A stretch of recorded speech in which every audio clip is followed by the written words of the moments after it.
Hello guys, আসসালামু আলাইকুম। সবাই কেমন আছেন? আশা করি ভালো আছেন।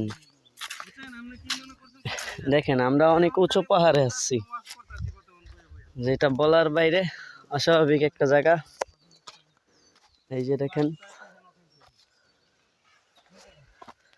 কিভাবে এই রাস্তা ঢালগুলো দিয়ে হুন্ডা নামে, দেখছেন? এই দেখেন,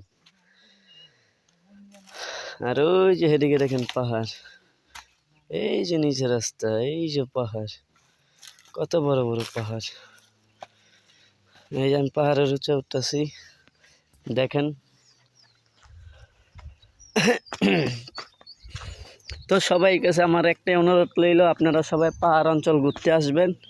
রাঙামাটি, খাগড়াছড়ি, বান্দরবন, কক্সবাজার সব এলাকাগুলো আপনারা ঘুরবেন। এই যে দেখেন কি সুন্দর একটা প্লেস। আবার ওই যে দিকটা দেখেন, এই যে দেখেছেন? হ্যাঁ, তো সবার কাছে আমার একটাই আশা, সবাই আপনারা ঘুরতে আসবেন, দেশ ভ্রমণ করবেন, দেশকে জানবেন। কারণ দেশকে ভ্রমণ না করলে, দেশকে না জানলে আমাদের দেশের সৌন্দর্যটা আমরা জানবো না। তো আমি আসছিলাম এখানে ঘুরতে এসে অনেক কিছুই দেখলাম, যেটা আপনাদেরকে বলে বোঝাতে পারবো না, সো দেখাইতাছি।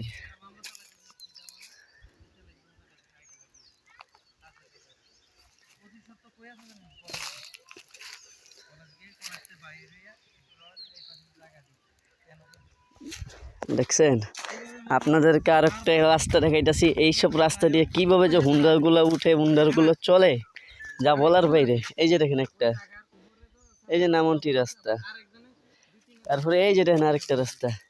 এই রাস্তাটা দিয়ে যে কিভাবে হুন্ডারটা চলে, যা বলা যায় না।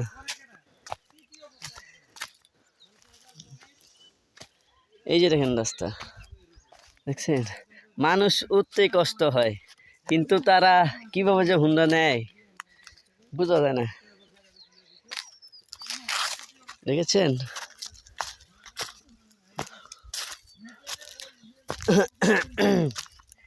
দেখেন, এটা অস্বাভাবিক একটা জিনিস। আমার নিজেরই খাড়াইতে কষ্ট হইতাছে, তারপরে হেরা যে কীভাবে হুন্ডা উড়ায় বলা যায় না। আপনারা আসবেন, দেশ ঘুইরা ঘুইরা দেখবেন, দেশ ভ্রমণ করবেন, দেশকে জানবেন।